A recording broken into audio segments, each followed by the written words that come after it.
Hello नमस्ते, मेरा नाम शशांक त्रिवेदी है और ये जियोमॉर्फोलॉजी सीरीज़ का 31वां वीडियो है। आज का हमारा शीर्षक है फ्लूवियल जियोमॉर्फोलॉजी, इरोजनल लैंडफॉर्म्स, जलीय भू आकार की अपरदनात्मक स्थलाकृतियाँ। इस वीडियो में जो स्लाइड्स प्रस्तुत की गई हैं लिंक डिस्क्रिप्शन में है। और पढ़ाने में मेरे से कोई गलती हो जाती है तो कमेंट में सही कर दीजिए, मेरे को करेक्ट कर दीजिए। इसके अलावा हम लोग उस स्थिति में आ गए हैं पढ़ते पढ़ते कि अब हम लोग सब कुछ पढ़ चुके हैं। अब बस बचा क्या है? अपर्दन और निक्षेपण से बनी हुई स्थलाकृतियाँ। अपर्दन निक्षेपण क्या होता है ये सब पढ़ चुके हैं। इसके अलावा बहुत सारी चीज़ें हम लोग पढ़ चुके हैं पहले, जो इस वीडियो में आपके सामने आएंगी। तो इस वीडियो ये वीडियो की श्रृंखला है मॉर्फोलॉजी की, इसको मैंने इस प्रकार से डिज़ाइन किया है कि एक पूरी प्लेलिस्ट एक किताब है और हर वीडियो एक चैप्टर है। जैसे किताब का पिछला चैप्टर अगले चैप्टर से जुड़ा होता है, ऐसे वीडियो भी पिछले वीडियो अगले वीडियो से जुड़े हैं। तो जो चीज़ें इस वीडियो में आएंगी आपके सामने, हो सकता है कुछ चीज़ें हम लोग पहले पढ़ चुके हों, तो उन पे हम लोग नहीं जाएंगे। उनके बारे में आपको जो है दिशा दे देंगे कि आपको क्या पढ़ना है, किस वीडियो को देखना है। तो अब हम इस टॉपिक को शुरू करते हैं, फ्लूवियल जियोमॉर्फोलॉजी को। इसमें हम लोग वो पढ़ेंगे कि जो जल है, नदी है, नदी जब चलती है तो काटती है, उसके जो पानी होता है वो चट्टानों काटता है। काटने के बाद क्या होता है? चट्टानों की डिज़ाइन बनती है। तो जो चट्टानों में डिज़ाइन बनती है, चट्टान के इरोजन के बाद, अपरदन के बाद, वो किस प्रकार की स्थलाकृतियाँ हैं, उन स्थलाकृतियों को हम लोग इस वीडियो में बस पढ़ने वाले हैं। हम लोग जान लेते हैं कौन कौन से फैक्टर्स हैं और टाइप हैं जो रिवर इरोजन के लिए उत्तरदायी हैं, नदी अपरदन के। ये दोनों चीज़ें हम लोग पढ़ चुके हैं ड्रेनेज बेसिन में, है ना, ड्रेनेज बेसिन मॉर्फोमेट्री में। फिर भी हम लोग जान लेते हैं सेडिमेंट्री लोड और रिवर वेलोसिटी, ये दो चीज़ें हैं जो फैक्टर्स हैं नदी के अपरदन को बढ़ाने में। अगर सेडिमेंट का लोड ज़्यादा होगा तो जाहिर सी बात है ना, अपरदन ज़्यादा होगा, है ना। और साइज़ मैटर करता है, अगर साइज़ बहुत ज़्यादा बड़ा होगा तो अपरदन कम होगा, नदी का वेग कम हो जाएगा। लेकिन अगर सस्पेंशन है या अब्रेशन के रूप में चल रहा है, अगर जो है साइज़ जो है छोटा है, जैसे ग्रेवल बोलते हैं, छोटे छोटे कण हैं अगर, है ना, कोबुल पेबुल जो होते हैं ना, अलग अलग टाइप के बोल्डर्स, तो छोटे छोटे अगर साइज़ के कण है 256 मिलीमीटर से कम है तो अपरदन वो ज़्यादा करेंगे, ज़्यादा काटेंगे, क्योंकि नदी को बहाने में ग्रेविटी भी ज़्यादा मिलेगी। तो सेडिमेंट का लोड मैटर करता है और उनका साइज एंड कैलिबर मैटर करता है, लोड का क्या है। और river velocity, erosional power is proportional to velocity का स्क्वायर, ठीक है ना। जितना ज़्यादा जो है वेलोसिटी होगी उतनी ज़्यादा अपरदन करने की क्षमता होगी नदी की, ठीक है ना। तो नदी की गति और नदी में होने वाला जो सेडिमेंट लोड है, नदी में जो उस समय जो है उपस्थित सेडिमेंट लोड और नदी की गति वेलोसिटी, ये दोनों डायरेक्ट फैक्टर हैं जो नदी के अपरदन को सबसे ज़्यादा प्रभावित करते हैं और उसको जो है नियंत्रित करते हैं, ठीक है ना। ये हो गए फैक्टर्स। और टाइप समझ लेते हैं। सॉल्यूशन जिसे कोरोजन बोलते हैं, और अब्रेशन जिसे कोरेजन बोलते हैं, एट्रीशन है ना, जिसे सन्निकर्षण हिंदी में बोलते हैं, और हाइड्रोलिक एक्शन जलदाब क्रिया। इन चीज़ों को हम लोगों ने विस्तार से पढ़ा था denudation chronology weathering and erosion के वीडियो में, शायद 19 नंबर का वीडियो था। तो हम लोग इस पर विस्तार से नहीं जाएंगे क्योंकि ये सारी चीज़ें हम लोग पढ़ चुके हैं। सॉल्यूशन जब मतलब घुल जाए मलबा, ठीक है ना, कोई भी कण घुल जाते हैं उसमें जल में, है ना, तो ऐसे जो है अपरदन होता है। कोरेजन जब नीचे ज़मीन से टकराते हैं कण, है ना, उसकी तली से नदी की। एट्रीशन जो सस्पेंशन होता है, जब नदी में जो कण होते हैं कई बार पानी के साथ तैर रहे होते हैं तो एक दूसरे से टकराते हैं, वो एट्रीशन होता है, उससे जो है वो लोग छोटे होते हैं, इरोजन होता है। और हाइड्रोलिक एक्शन, जब जल होता है उसका प्रेशर होता है तो उससे नीचे जो तली होती है वो क्रैक करने लगती है। तो ये 4 प्रकार के टाइप्स हैं जो इरोजन करते हैं और ये 2 टाइप के फैक्टर्स हैं जो नदी के इरोजन को प्रभावित करते हैं। ये सारी चीज़ें हम लोग ऑलरेडी पहले बहुत पढ़ चुके हैं, फिर भी अगर आप डायरेक्ट इस वीडियो में आए इसलिए मैंने इतना एक्सप्लेन किया आपको। ऐसा एट्रीशन होता है, सपोज ये नदी है ना, आप नदी में देखेंगे तो जो हवा में कण उड़ रहे हैं नदी में, जैसे सस्पेंशन मोड में वो होते हैं ना, उनके साथ तैर रहे हैं पानी के साथ में, तो उनमें जब वो टकराते हैं एक दूसरे के साथ तो नदी के जो कण होते हैं, सेडिमेंट जो होते हैं, उनका आकार छोटा होता है, उसे हम लोग सन्निकर्षण या एट्रीशन बोलते हैं। और जो तली के कण हैं जब वो मूव करते हैं नदी के साथ में तो ये एब्रेशन बोलते हैं, इसे अपघर्षण। और सॉल्यूशन जब होता है, जो दिख नहीं रहा है यहाँ पे, और कण जब खुल जाए पूरी तरीके से पानी में तो पानी की ग्रेविटी बढ़ा देते हैं, लोड बढ़ जाता है, इसलिए उसकी स्पीड बढ़ जाती है। और ये हाइड्रोलिक एक्शन है, आप देखेंगे नदी के प्रेशर से क्रैक पड़ रहे हैं तली में, है ना, ये हाइड्रोलिक एक्शन के उदाहरण है। तो ये आपके सामने जो है ये अपरदन के प्रकार हो गए, है ना। ये सस्पेंशन होता है, ये जो है मूवमेंट करके जब कण चलते हैं इसे ट्रैक्शन बोलते हैं, जब उछल उछल के चलते हैं, और जब रगड़ रगड़ के चलते हैं उसे साल्टेशन बोलते हैं, सॉरी, जब रगड़ रगड़ के चलते हैं तो उसे ट्रैक्शन बोलते हैं, और जब उछल उछल के चलते हैं उसे साल्टेशन बोलते हैं। ये सारी चीज़ें हम लोग पढ़ चुके हैं ऑलरेडी, ठीक है ना, डेनोडेशन प्रोसेस के वीडियो में, वेदरिंग इरोजन के। और ये सॉल्यूशन हो गया जब मिनरल सारे are dissolve in water, this is a chemical change, ठीक है ना। तो ये हो गया अपरदन का प्रकार, कैसे नदी अपरदन शुरू होता है। अब हम लोग धीरे धीरे आते हैं, आगे बढ़ते हैं, बेस लेवल को जान लेते हैं। इसको भी हम लोग पढ़ चुके हैं बेस लेवल को, है ना, जब लोगों ने साइकिल ऑफ इरोजन पढ़ा था। बेस लेवल का मतलब होता है is the lowest level of which erosion by river by running water can take place. वो सबसे नीचा का तल, वह सबसे नीचाई का तल, कोई भी नदी ऊपर से आ रही है अपरदन करते हुए, तो नदी कहीं ना कहीं एक ऐसी स्थिति आएगी कि उसके नीचे नदी अपरदन नहीं कर पाएगी, वर्टिकल इरोजन नहीं कर पाएगी। तो जो वर्टिकल इरोजन की सबसे आखिरी सीमा होती है उसे बेस लेवल बोलते हैं। तो जाहिर सी बात है जहाँ पे नदी जाके समाप्त होगी वही उसका बेस लेवल होगा। तो अगर नदी मान लो ऊपर से आ रही है और किसी झील में समाप्त हो गई तो उसे बोलेंगे एक बेस लेवल, वो बेस लेवल हो गया। और या नदी ऊपर से आ रही है और किसी समुद्र में जाके समाप्त हो गई तो वो भी बेस लेवल है। अंतर क्या है, जब ऊपर से नदी आई और झील में जाके समाप्त हो गई तो उसे हम लोग बोलते हैं लोकल बेस लेवल, ओरिजिनल नहीं है, क्योंकि झील का ऊंचाई बढ़ सकती है टेक्टोनिक एक्टिविटी से, तो उसके बेस लेवल में परिवर्तन आ सकता है। और जो नीचे जो समुद्र में जब नदी जाके मिल जाती है तो उसे बोलते हैं एब्सोल्यूट बेस लेवल, क्योंकि समुद्र जो होता है सबसे नीचे तल होता है। कुछ अपवादों को छोड़ दें, जैसे आयरलैंड कुछ 50-60 मीटर नीचे आता है समुद्र से उसका बेस लेवल, वो अपवाद है। नॉर्मली क्या होता है कि बेस लेवल जो सी लेवल होता है उसको एब्सोल्यूट बेस लेवल मानते हैं, और कोई लेक वेक होती है उसे बोलते हैं हम लोग जो है लोकल बेस लेवल।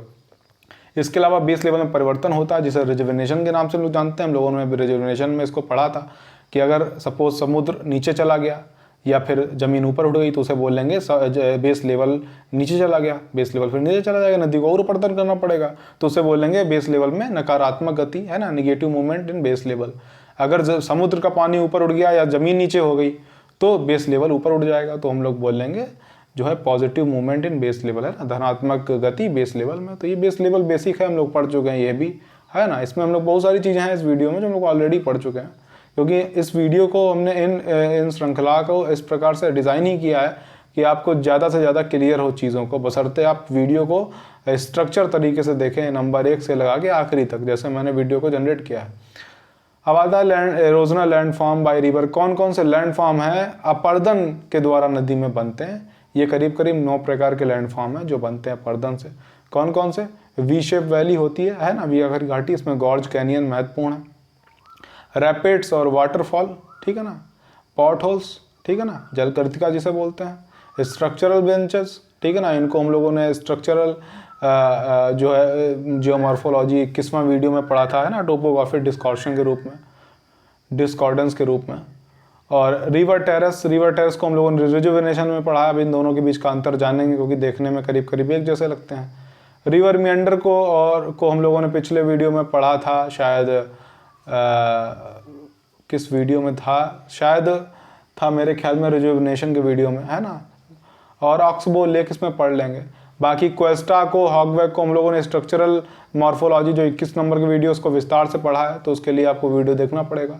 और पेनी प्लेन वाला जो वीडियो है जिसमें हम लोगों ने इरोजनल सरफेस और डेनोडेशन क्रोनोलॉजी पढ़ा है, तो डेनोडेशन क्रोनोलॉजी और इरोजनल सरफेस का जो वीडियो है उसमें पूरा पेनी प्लेन का विस्तार से वर्णन है। तो हम लोग ऊपर के जो 6 इरोजनल लैंडफॉर्म है इनको हम लोग इसमें पढ़ लेंगे इस वीडियो में। लास्ट के जो 3 हैं इनको आपको वीडियो देखना पड़ेगा जाके उसमें, क्योंकि हमने उस पर ज़्यादा विस्तार से एक्सप्लेन किया है, यहाँ पे इतने विस्तार से एक्सप्लेन हो ही नहीं पाएगा, ठीक है ना। तो हम लोग आगे बढ़ते हैं, वी शेप वैली की बात करते हैं। वी शेप वैली का निर्माण कैसे होता है? पहले हम लोग ये जान लेते हैं नदी के अपरदन का तरीका क्या होता है। नदी 3 प्रकार से अपरदन करती है।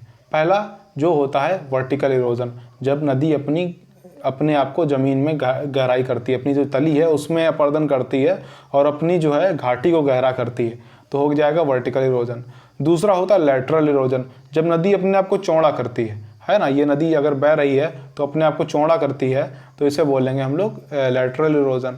और तीसरा होता है वो हेडवार्ड इरोजन, जब नदी आगे की ओर धक्का मारती है, अपना रास्ता बनाती है, तो उसे बोलेंगे हेडवार्ड इरोजन, ठीक है ना।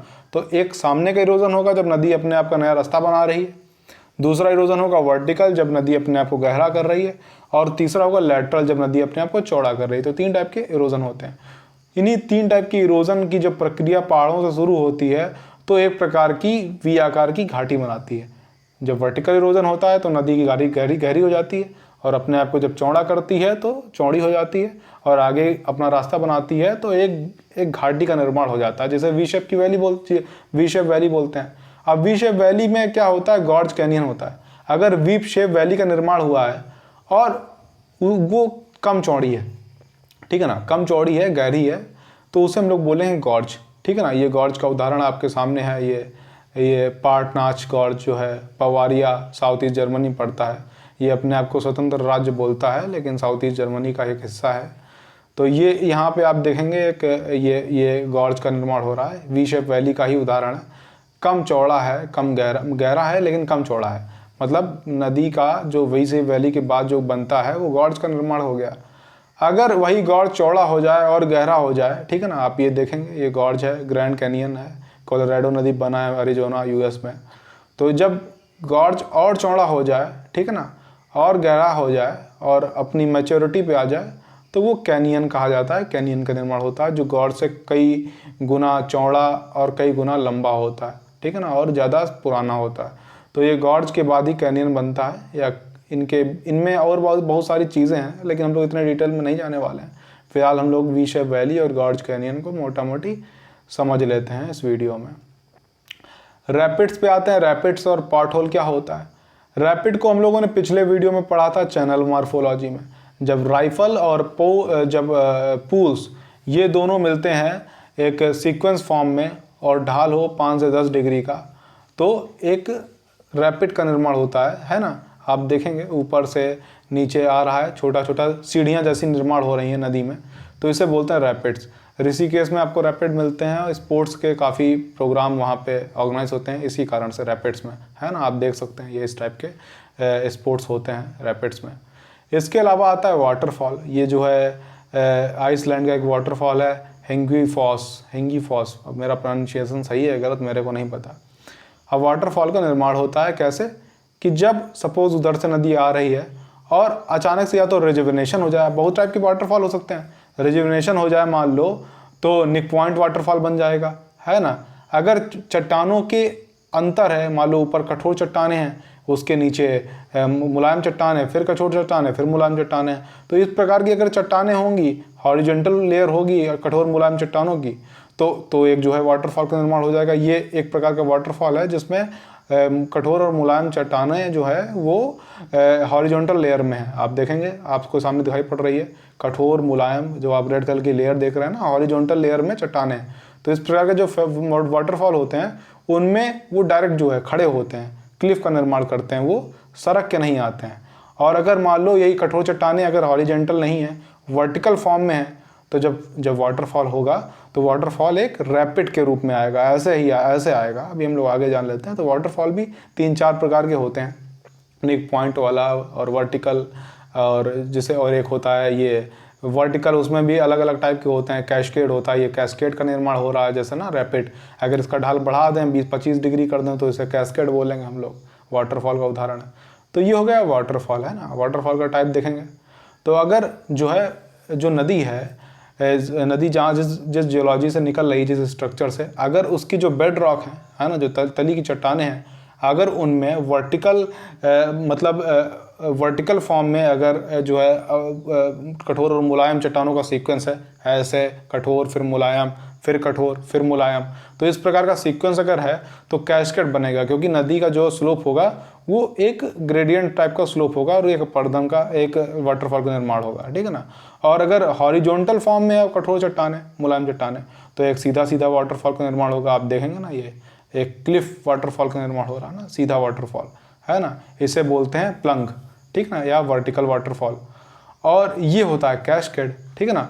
और कैस्केड और प्लंग के बीच का जो मध्यम प्रकार का वाटरफॉल होता है, जिनमें दोनों क्वालिटी मिलती है, उसे हम लोग बोलते हैं क्या, मल्टी स्टेप वाटरफॉल।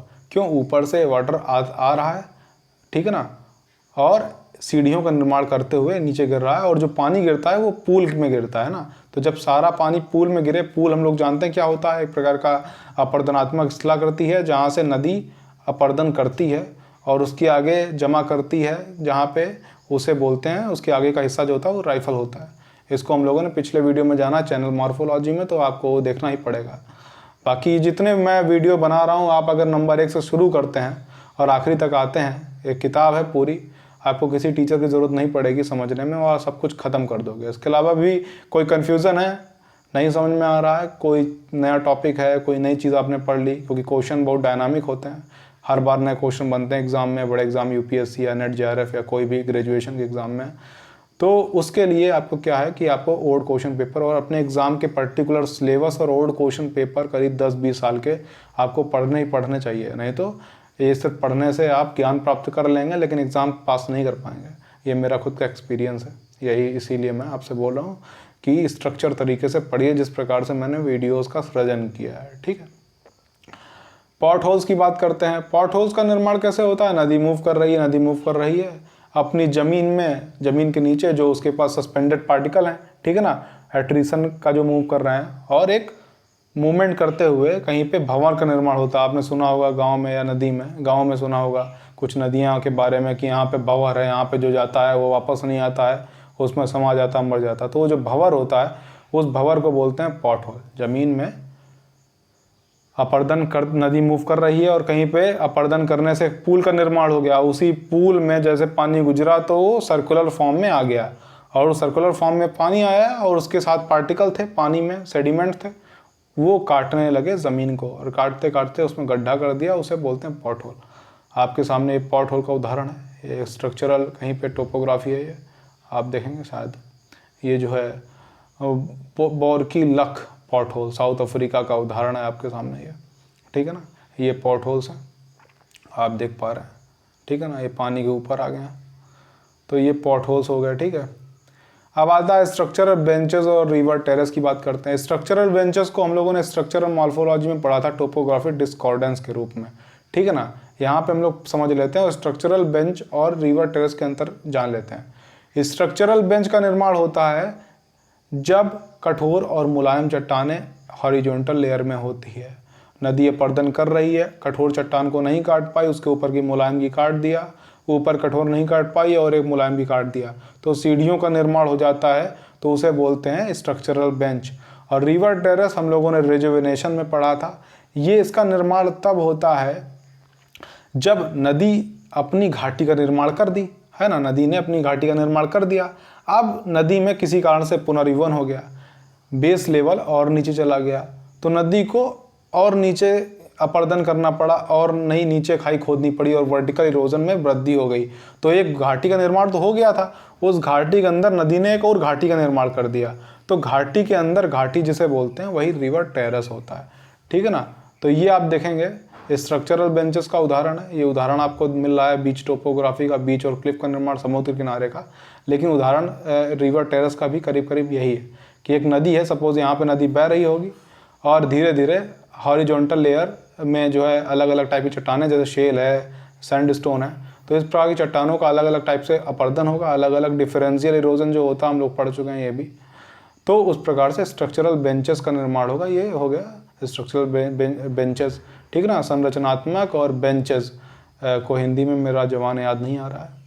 और ये रिवर टेरेस होता है, सपोज नदी ये बह रही है, पहले नदी बह रही होगी ऊपर, ठीक है ना, तो बह रही होगी तब उसका T1 और T2 घाटी का निर्माण हो रहा था, ठीक है ना।